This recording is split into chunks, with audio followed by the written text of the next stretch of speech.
উজ্জ্বলং সুফলং মালাজ শীতলং শস্য শ্যামলং মাতরম বন্দে মাতরম। আগামীকাল অর্থাৎ 15ই আগস্ট 2025 78তম বর্ষ পেরিয়ে আমরা 79তম বর্ষতে পদার্পণ করছি। 1947 সালের 15ই আগস্ট আমাদের ভারতবর্ষ স্বাধীনতা লাভ করেছিল। স্বাধীন হয়েছিল আমাদের দেশ, আমাদের ইন্ডিয়া, আমাদের ভারত মাতা। 1757 থেকে 1947 এই এতগুলো বছর ধরে আমাদের দেশ পরাধীনতার চাদরে মোড়া ছিল। রক্ত মাংস প্রাণ দিয়ে উপেক্ষা করে সমস্ত কিছুর মধ্য দিয়ে আমাদের ভারতবর্ষ এবং আমাদের বাংলার বৈপ্লবিক অগ্নি পুত্র কন্যা যারা দেশের জন্য প্রাণ দিয়েছিলেন তাদের জন্য আমাদের ভারতবর্ষ স্বাধীন হয়েছিল। 1947 সালের 14ই আগস্ট রাত্রি 12টা ঘোষণা হলো ভারতবর্ষ স্বাধীন হয়েছে। এত বছরের পর বছর ধরে ব্রিটিশদের যে ভারতবর্ষ পরাধীনতার মধ্যে রেখেছিল তার থেকে মুক্তি পেয়েছে কোটি কোটি ভারতবাসী।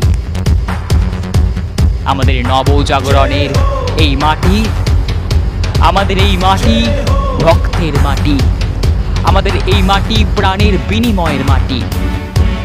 আমাদের ভারতবর্ষের মাটি যুদ্ধ লড়াই সংগ্রামের মাটি। শতকের পর শতক দশকের পর দশক ধরে যে লড়াইয়ের মধ্য দিয়ে আমরা স্বাধীনতা পেয়েছিলাম 1947-এর 15ই আগস্ট। ভারতবর্ষের আনাচে কানাচে এখনো স্বাধীনতার সুর শোনা যায়, এখনো দেশমাতৃকার ক্রন্দনের ছোঁয়া লেগে আছে গোটা দেশ জুড়ে। কিন্তু এতগুলো বছর পেরিয়ে আমরা কি সত্যি স্বাধীন হয়েছি? আমাদের দেশের কোটি কোটি মানুষ সত্যি কি স্বাধীনতা পেয়েছে? এর উত্তর যদি হয় হ্যাঁ, আমরা পেয়েছি স্বাধীনতা, কিন্তু সত্যের স্বাধীনতা আমরা এখনো পর্যন্ত পাইনি।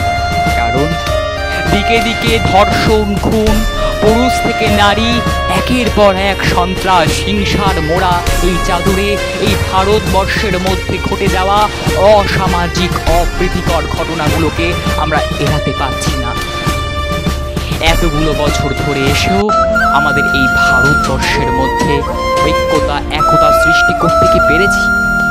ইউনাইটেড ইন্ডিয়া এবং একই সঙ্গে প্রোগ্রেসিভ ইন্ডিয়া এবং ন্যাশনাল ডেমোক্রেটিক ইন্ডিয়া বানাতে কি পেরেছি?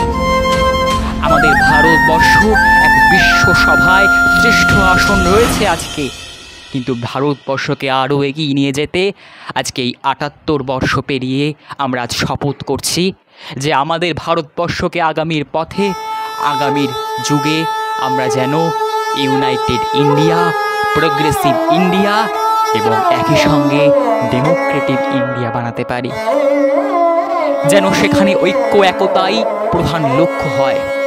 দল ধর্ম জাতি বর্ণ নারী